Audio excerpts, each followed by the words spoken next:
tous et à toutes, Tom de Gopalji Mandir. Donc on va lire ensemble un verset de la Bhagavad Gita.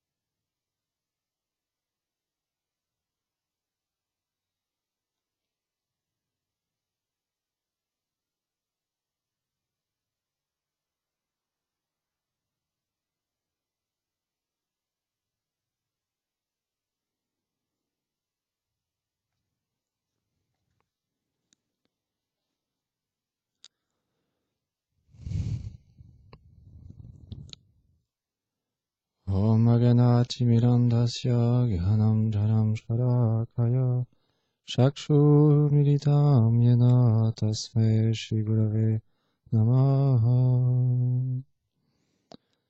Namo Vishnu Padaya Chaitanya Prastarupine Shri Srimad Bhakti Chananaya Yati Goswamiti Namine. Namo Vishnu Padaya Gauranga Prastarupine Shri Srimad Bhakti Vivedayave Buddhaniti Namine. Namo Vishnu Padaya Radhikaye Priyatmane Shri Srimad Bhakti Vedanta Narayaniti Namine. Namo Vishnu Padaya Krishna Prestaya Bhutare Srimati Bhakti Prayogana Keshavati Namine. Namo Vishnu Padaya Gaura Prestaya Bhutare Srimati Bhakti Pramodaya Puri Goswamiti Namine. Namo Vishnu Padaya Krishna Prestaya Bhutare Srimati Bhakti Vedanta Swamiti Namine. Namo Vishnu Padaya Krishna Prestaya Bhutare Srimati Bhakti Siddhanta Saraswati Iti Namine. Jai Shri Krishna Chaitanya Prabhu Nityananda Shri Advaita Gadadhar Shivasadi Gaur Bhaktavrinda. Shri Krishna Chaitanya Prabhu Nityananda Shri Advaita Gadadhar Shivasadi Gaur Bhaktavrinda. Hare Krishna Krishna Krishna Hare Hare. Hare Ramo Ramo Ramo Hare Hare. Hare Krishna Krishna Krishna Hare Hare. Hare Ramo Ramo Ramo Hare Hare. Vanchakarpatarubhyacha Kripasindubhyacha Patitanam Pavanebhyo Vaishnavebhyo Namo Namaha.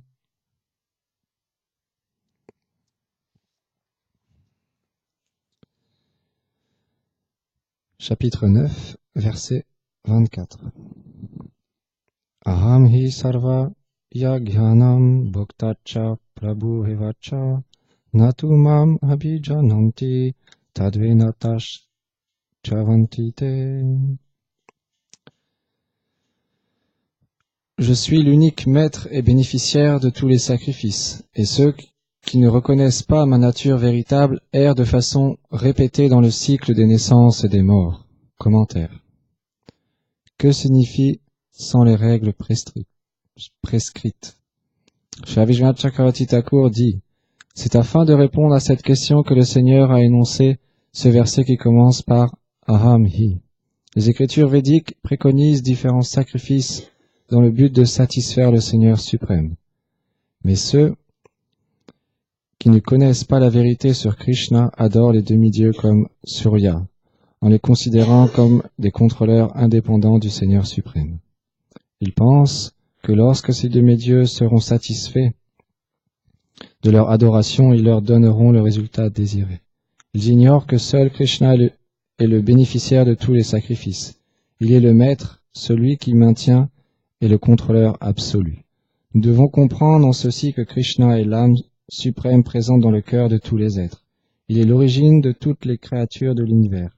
Il peut donc réciproquer avec toutes les formes d'adoration, prendre la forme même de l'objet d'adoration comme un demi-dieu, et réciproquer avec l'adorateur en lui infusant une foi particulière en son cœur. C'est lui aussi qui donne le fruit de toutes les adorations. Ceux qui ne peuvent pas comprendre avec leur intelligence cette vérité ne peuvent développer une foi exclusive en Krishna. À cause de ce manque de connaissances, ils n'obtiennent du Seigneur que des fruits temporaires et ils doivent demeurer dans le monde matériel. Par contre, ceux qui comprennent que tous les demi-dieux reçoivent de Krishna leur pouvoir, qu'ils ne sont pas des êtres indépendants et qui les adorent avec cette conscience, peuvent graduellement progresser. Par l'association avec de purs dévots, ils en viennent à comprendre les vérités sur le Seigneur suprême et deviennent alors exclusivement fixés sur lui. Jai, Srimad Bhagavad Gita ki Jai.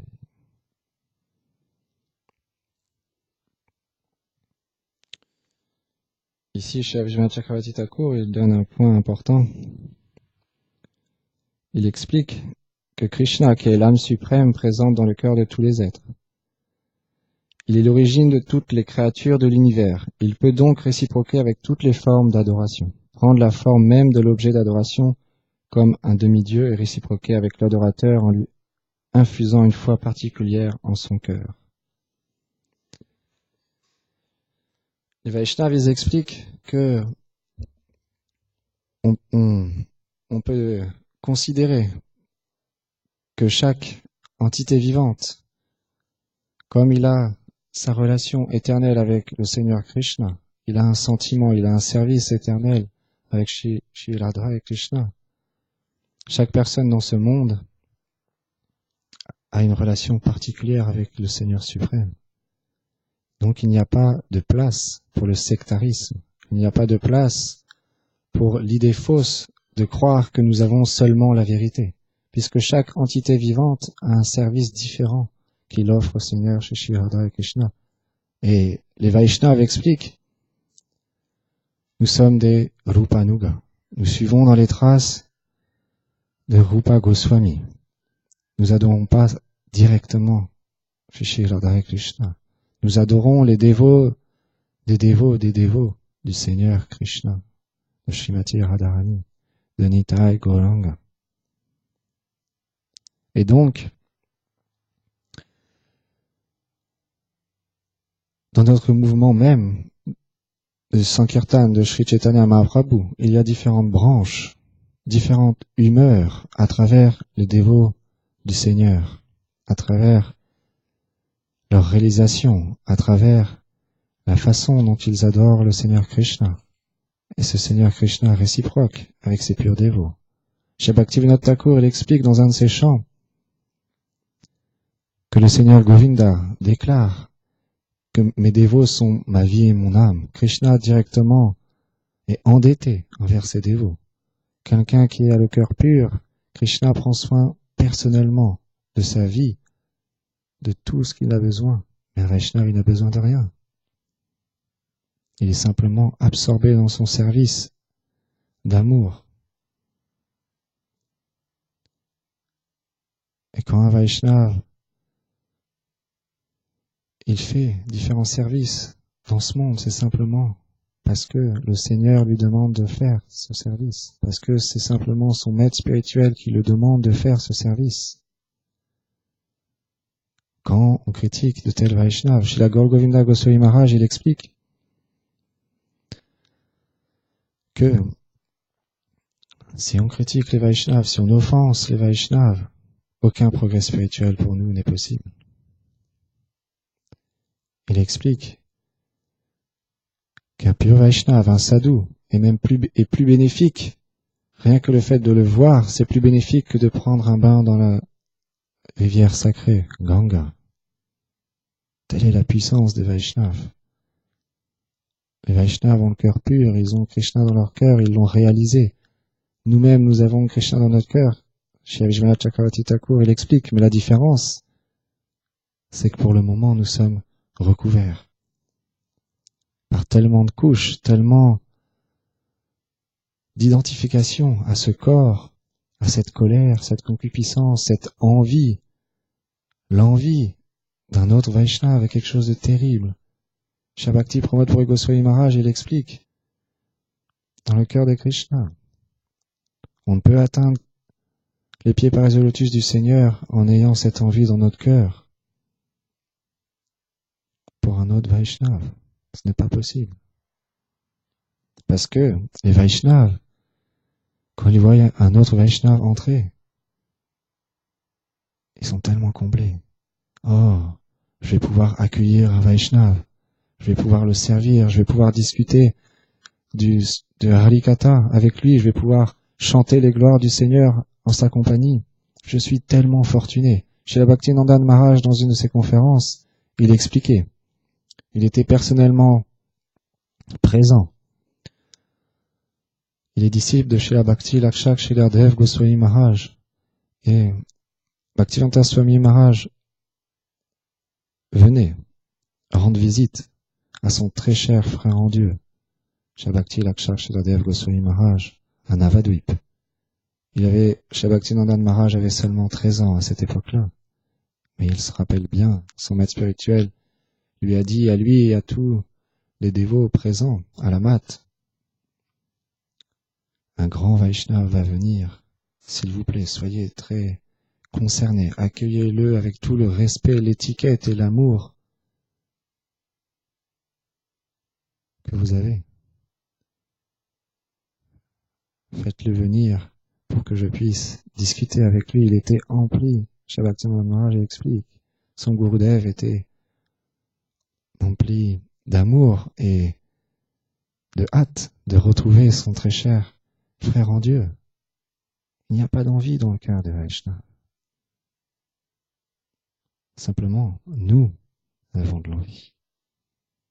Tant qu'on n'est pas pur, cette envie est omniprésente dans notre vie.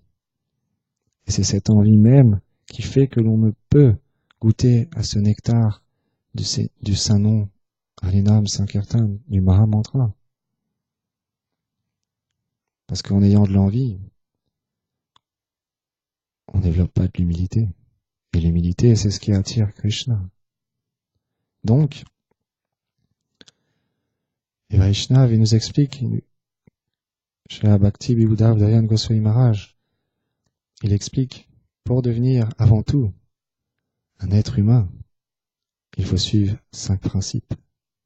Ce sont les 5 principes de l'humanité.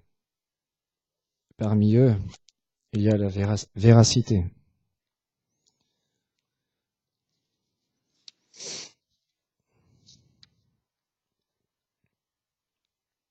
Ne pas voler, contrôler ses sens, la non-violence, la propreté et la vérité.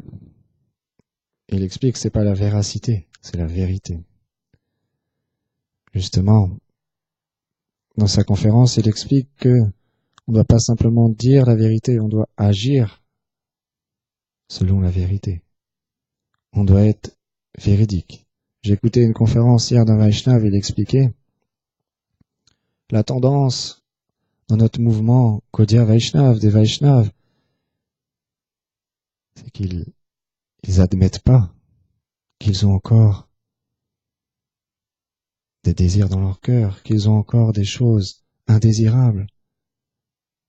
On s'habille parfaitement, on vient au temple, on fait des super kirtans, on fait comme un show, en montrant je suis un tel grand Vaishnav.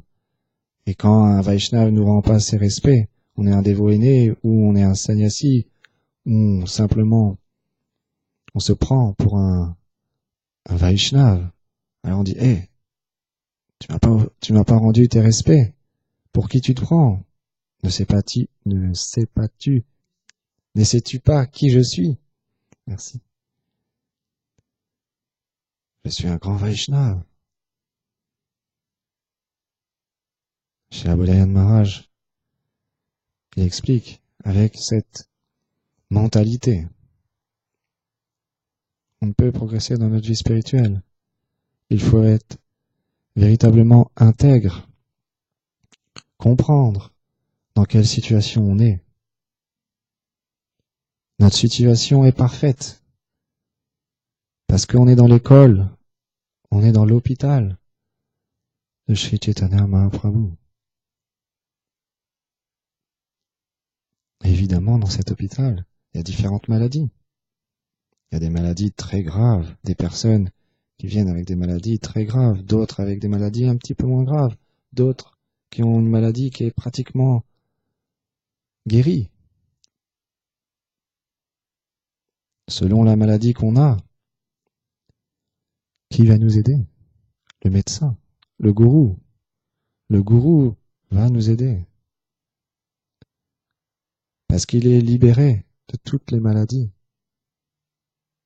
Son cœur est complètement purifié.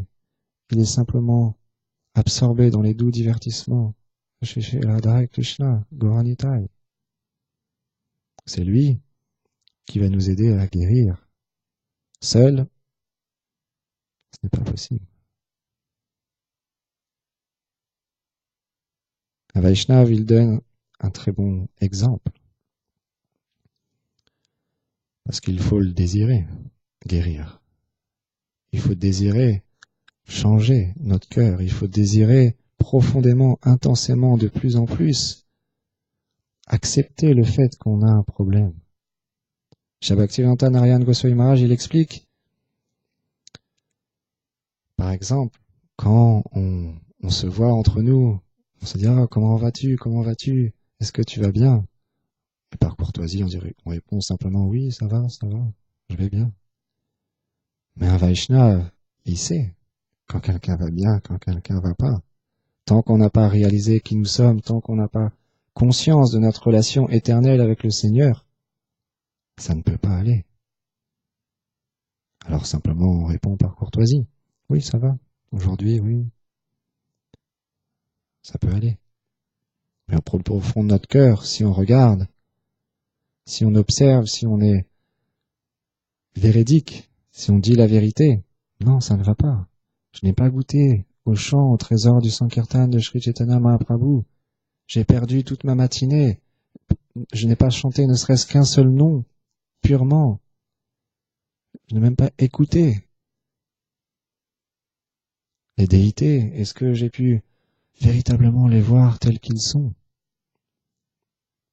Vaishnava, il explique. Il regarde les déités dans une conférence que j'écoutais hier. Regardant Madame Moran, il dit « Oh, c'est vrai, vous êtes tellement belle. Les dévots, ils ont fait un bon service, ils vous ont bien décoré. Mais je ne peux pas vous parler. Je ne peux pas vous voir directement tel que vous êtes. Je n'ai pas cette qualification, je suis tellement déchu. Il faut être sincère. Et il faut le désirer en même temps. Je veux changer ça. » Et il donne un très bon exemple. Un jour, il y a une personne qui est venue voir un médecin. Il avait une maladie de peau. Le médecin lui a donné 2 pilules. Il lui a donné une pilule qu'il devait avaler avec de l'eau et une pilule qu'il devait écraser avec une substance et le mettre et l'enduire sur sa peau pour guérir. Donc le médecin lui a dit, tu as bien compris, la pilule rouge, tu l'avales, et la pilule blanche, tu la mets sur ta blessure, sur tes plaies. Et cette personne était un peu simple. En repartant chez lui, il pensait la pilule rouge à l'intérieur, la pilule blanche à l'extérieur, la pilule... Et il s'est emmêlé les pinceaux, comme on dit. Il a fait l'inverse. Et au bout de quelque temps, il est mort. Nous-mêmes, si on veut véritablement progresser dans la vie spirituelle, si on veut véritablement développer de l'amour, ce n'est pas en concoctant notre propre philosophie que l'on va y arriver. C'est en suivant dans les traces des purs Vaishnavas, c'est en prenant refuge dans les purs Vaishnavas. Il n'y a pas d'autre moyen. Parce qu'il donne la méthode authentique. Il donne le processus par lequel on va pouvoir y arriver. Prendre refuge dans Vaishnava est la chose essentielle dans notre vie spirituelle. Chez Acharya Dev, chez Bhaktivedanta Bhaktivedanta Goswami Maharaj, il explique qu'il faut suivre les instructions que nous donnent les Vaishnavas, qu'il faut les approcher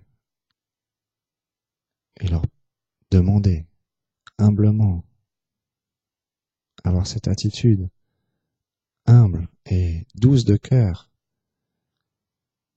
de soumission. Non pas une soumission comme on l'entend parfois par devenir comme un esclave matériel. Parce qu'un pur dévot, il ne se sent pas qualifié. Il ne recherche pas cette position. Il le fait parce que ça lui est demandé de faire. On ne devient pas maître spirituel authentique, simplement par notre propre imagination, notre propre désir. Ça nous est demandé directement. Le mouvement de Chaitanya Mahaprabhu est un mouvement très spécial. Même si on n'a pas cette vision de voir qui est un Vaishnava et qui n'est pas encore un pur Vaishnava, on doit faire extrêmement attention. On ne sait pas qui est qui. Un jour, en Inde, il y avait un grand pandit qui était très réputé pour donner des classes, la Harikatha sur le Srimad Bhagavatam. Et l'audience était de plus en plus nombreuse. Et parmi tous ces personnes, il y avait quelqu'un qui venait écouter sur les gloires du Srimad Bhagavatam. Mais il était vêtu très simplement, très sale, il se lavait pas, il avait des longs cheveux, il avait une odeur repoussante. Mais il venait tous les jours écouter le Srimad Bhagavatam. Et un jour, ce grand pandit, il a vu cette personne sortir d'un temple, et il l'a approché. Et il lui a dit, il lui a posé des questions, qui es-tu? Je te reconnais, tu viens écouter les classes. Pourquoi tu es dans cette condition? Une fois, j'ai vu une personne te jeter des fruits. Tu les as mangés dans une assiette et même un chien est venu et il a mangé dans cette assiette avec toi. Tu confirmes ça? La personne a répondu oui, c'est vrai. Il baissait la tête, très humble. Et habituellement, il évitait que les personnes venaient lui poser des questions, il évitait, il partait, il répondait jamais. Mais là, le pandit a continué à poser des questions, il lui a demandé « De quel village viens-tu » Et il lui a dit « Je viens de tel village, un village très réputé, où c'est les plus grandes castes de brahmanes y sont, y résident. » Il lui a demandé « De quelle famille viens-tu » Pareil, il lui a répondu. Le pandit, il connaissait, c'était pas une personne ordinaire, il savait que c'était une famille très, très élevée. Il lui a demandé, est-ce que tu as une qualification? Il a dit, oui, j'ai une qualification. Il a dit, mais pourquoi tu es dans cette situation? Qu'est-ce que tu fais dans cette situation-là? À vivre comme un mendiant dans la rue, sale. Et par l'inspiration de Krishna, il a répondu, si je ne fais pas tout ça, je ne peux pas voir Krishna.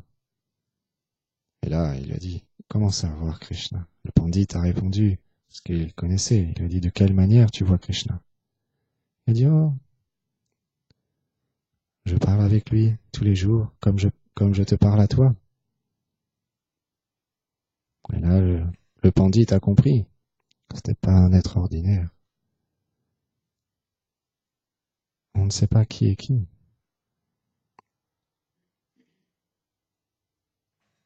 Toute personne doit être respectée en tant que dévot du Seigneur. Puisque l'âme, Krishna dans la Bhagavad Gita, il explique, l'âme est éternelle.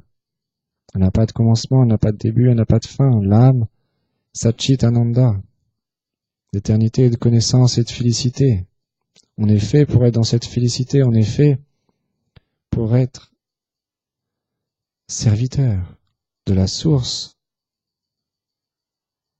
de notre propre âme, de notre propre être, de la source de toute chose, de Krishna, l'infiniment fascinant, l'harmoniste, celui qui harmonise tout. Simplement, dû à notre envie, on crée des querelles, on crée des conflits, simplement parce qu'on ne comprend pas l'âme. Quand on comprend l'âme, on comprend que chaque personne a la possibilité de servir Krishna.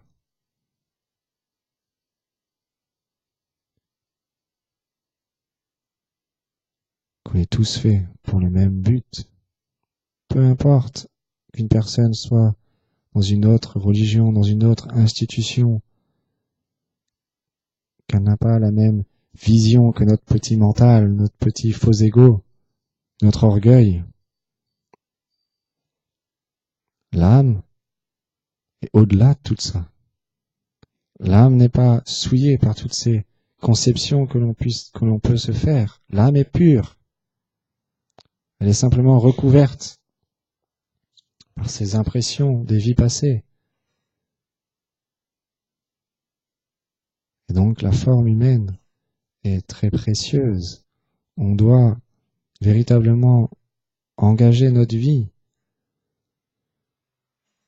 à développer des qualités, à développer de l'amour pur, écarter cette envie, cette convoitise, ce désir d'avoir une certaine position dans ce monde. Quelle position extatique peut-on avoir dans ce monde? Puisque Krishna il explique, quand on est dans ce monde, il y a un début, il y a un milieu et il y a une fin. Ce monde est temporaire. Les Vaishnavas, ils désirent aucune position dans ce monde, puisqu'ils sont établis sur un niveau bien plus supérieur. Leur dévotion est pure.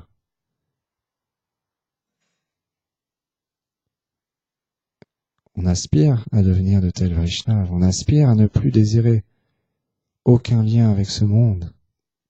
Non pas qu'on devient impersonnaliste, mais on relationne avec les êtres vivants en comprenant que le Seigneur est derrière toute chose, comme l'explique Shri Vishwanath Chakravarti Thakur. Le Seigneur réciproque avec les êtres, et on fait notre service pour le maître spirituel. Quand par exemple des personnes viennent nous voir, peuvent venir nous voir et nous dire « Oh, tu es un tellement bon cuisinier, tu cuisines tellement bien pour Krishna, tu fais des classes tellement belles, tu es tellement érudit, tu adores tellement bien le Seigneur, tu les habilles d'une telle manière tellement belle, tu fais des kirtans merveilleux, tu es le meilleur kirtania que j'ai jamais entendu. » Un Vaishnava, il explique toute la gloire revient au maître spirituel. Qui nous a demandé de faire ce service? Le gourou. Qui nous a initiés au chant des saints noms? Le gourou. Qui nous inspire à faire ce service? Le gourou. Ça ne vient pas de nous. C'est simplement dû à cette miséricorde immotivée qui inonde le monde entier, qui déborde. Ça vient pas de nous. C'est par leur miséricorde du maître spirituel des Vaishnavas qu'on peut faire un petit service humblement. Il donne un très bon exemple. Un Vaishnava dans une classe que j'écoutais. Par exemple, pendant le festival de Gurpurnima en Inde, il y a 10 000 personnes qui viennent au Mongol Arti. 10 000 personnes. Le Pujari, il se prépare, il s'habille, il prépare son plateau d'arti, et puis il commence à se penser dans sa tête. 10 000 personnes sont venues pour me voir. Oh là là, je suis tellement spécial. C'est moi qui vais faire l'arti à Krishna, ils vont tous me regarder. Oh là là, quel grand dévot je suis. Mais qui nous a demandé d'aller sur l'autel et de faire ce service. C'est le gourou. C'est lui qui devrait être à cette place. Et par sa miséricorde, il nous demande de faire un service. Alors on le fait. Les personnes, évidemment, ils viennent voir Krishna, Gauranga. Quand on chante le Mahamantra, on doit s'attacher au mantra Hare Krishna et non pas à la personne qui le chante. Quand on écoute le Harikatha, on doit écouter simplement les gloires du Harikatha, peu importe la personne qui parle. Quand on contemple les déités, simplement Jai Shishinita Vijamba Shishinanda Shagopal Shishinada.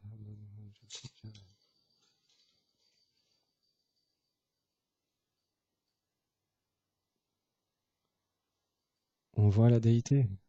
Quand on honore le Prashadam, on honore le Prashadam. On n'honore pas la personne qui a cuisiné. Parce que c'est simplement un Vaishnav sincère qui fait son service. Parce que son maître spirituel lui a demandé de le faire. C'est comme un postier. Un postier, tous les matins, il met les lettres dans la boîte aux lettres. Mais c'est pas qu'à chaque fois qu'il poste une lettre, il s'emplit d'extase, il dit « Oh, je suis tellement grand, tellement fort. » Il fait simplement son travail. Un Vaishnav, un disciple, un bon disciple, il comprend que c'est par la miséricorde du gourou qu'il peut faire du service. Il remet tout le crédit à son maître spirituel.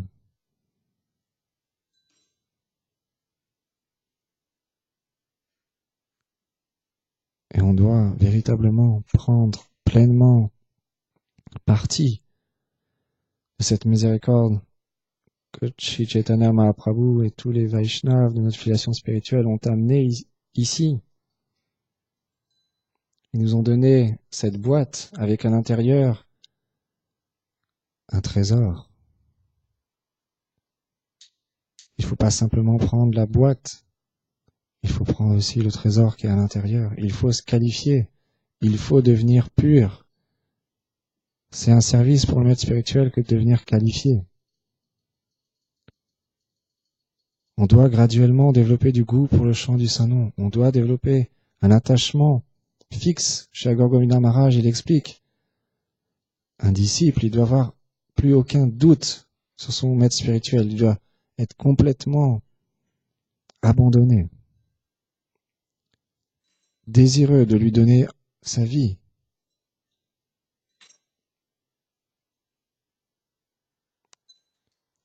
Il y a tellement d'exemples de tels Vaishnavas qui ont complètement abandonné leur vie à leur maître spirituel, quelle que soit leur position, quel que soit leur habit.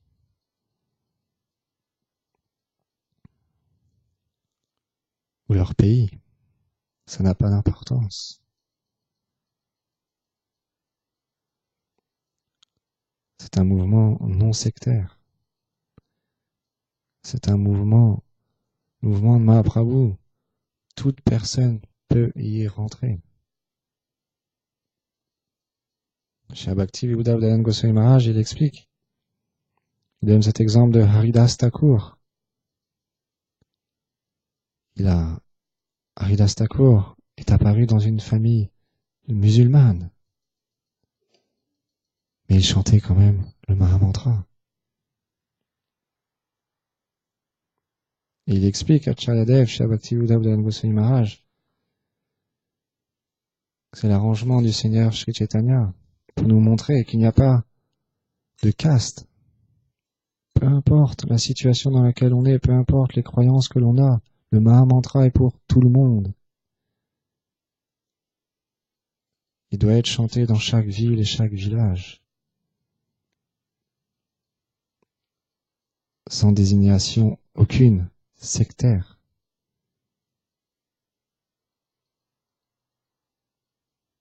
Quand il y a du sectarisme, il n'y a pas d'harmonie.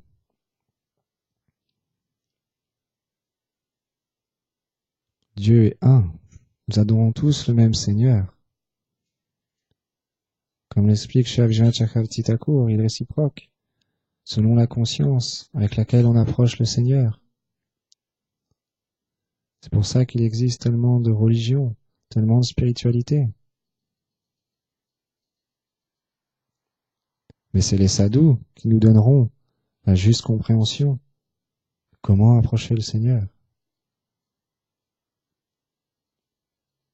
Quand on chante le Mahamantra, quand on chante les gloires des Vaishnavas, on doit méditer, on doit prier. S'il te plaît, engage-moi dans ton service, s'il te plaît. Je suis une âme, je suis tellement conditionné par ce corps, par ces désirs qui sont en moi. Je veux sortir de cette situation, je veux progresser. Oh Nityananda, Nityananda, aide-moi s'il te plaît.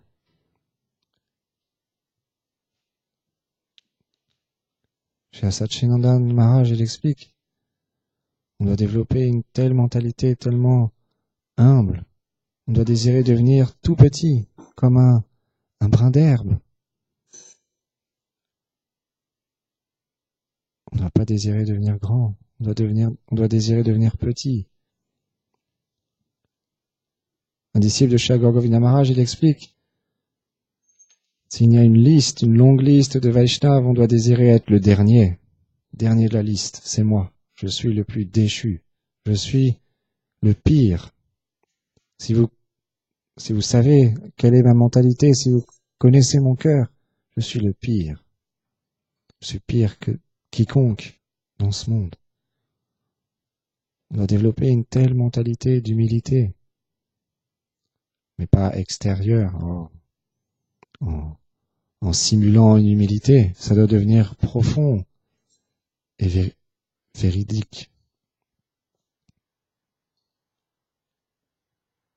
Mais pour ça, évidemment, c'est l'association qui nous le permettra de le développer.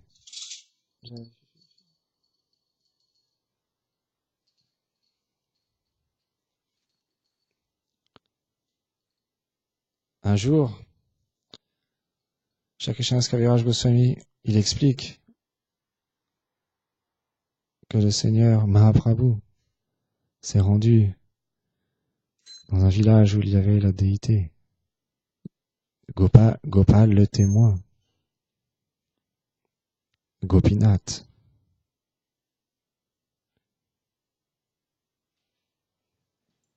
La très chère déité de Madhavendra Puri. Et on connaît tous ce divertissement. Quand Madhavendra Puri est arrivé au village où résidait la Murti de Gopinath,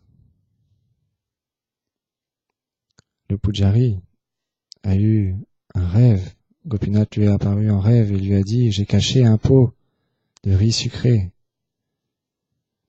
sur l'autel. S'il te plaît, réveille-toi et donne ce pot à mon très cher dévot Madhavendra Puri. » Donc le Pujari s'est réveillé. Il a pris une douche. Il s'est empressé d'aller sur l'autel. Il a vu le pot de riz au lait sucré. Il était rempli d'extase d'aller à la rencontre d'un tel grand Vaishnav que le Seigneur personnellement voulait qu'il obtienne ce Mahaprasad directement, caché par la déité, par Krishna lui-même. Le Pujari, il allait sur toutes les places du village et il criait « Madhavendra Puri, Madhavendra Puri !» Le Seigneur veut te donner ce riz au lait sucré. Quand il a rencontré Madhavendra Puri, il lui a expliqué toute l'histoire. Madhavendra Puri était rempli d'extase que le Seigneur Krishna comblait son désir de pouvoir goûter à ce Mahaprasad pour simplement Pourquoi Madhavendra Puri voulait goûter à ce Mahaprasad? Pour pouvoir cuisiner pour sa propre déité le même Mahaprasad.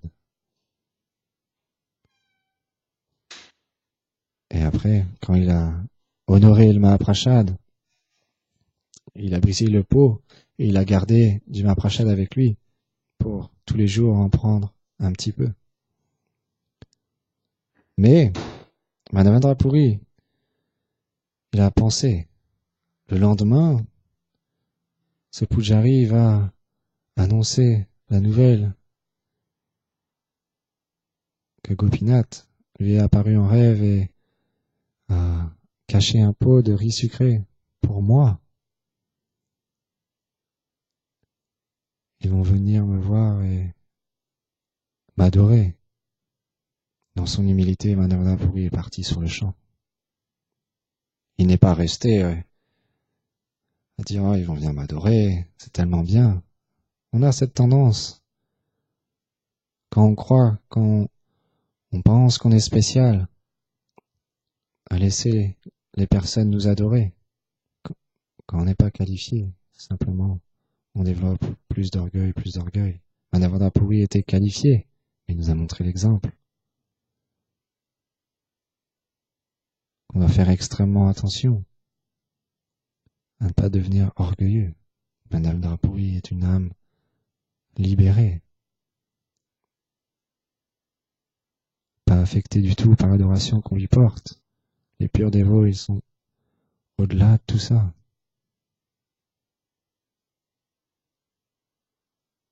Quand on rend nos hommages à Vaishnav, une fois on m'a expliqué,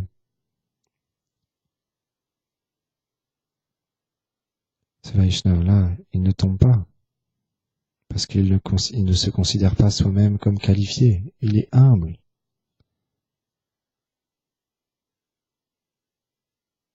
Mais nous, emplis d'orgueil et de fierté, on accepte cette adoration des autres personnes. Donc pour conclure,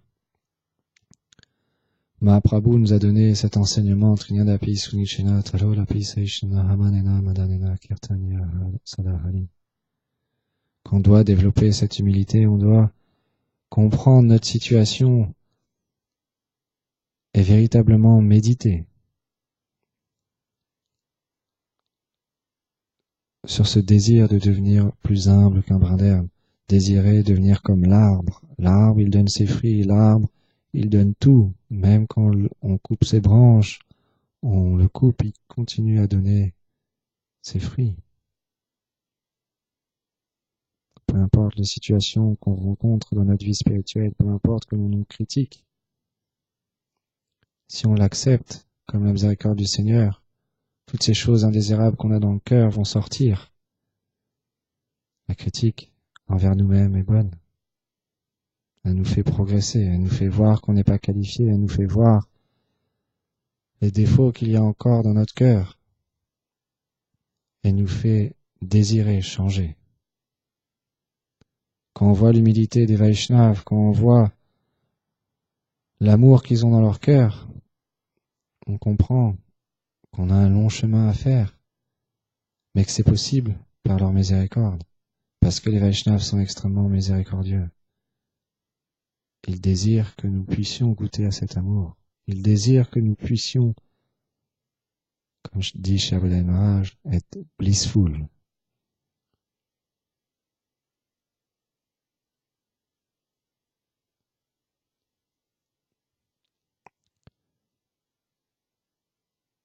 Go Premanande Haribol. Jai Shishidita Vijnana, Shishinanda Shagopal, Shishirad Mohanju ki Jai, Shishin Shingadev Bhagavan ki Jai, Shri Bhakta Prahlad Maharaj ki Jai, Shri Guru Parampara ki Jai, Go Premanande.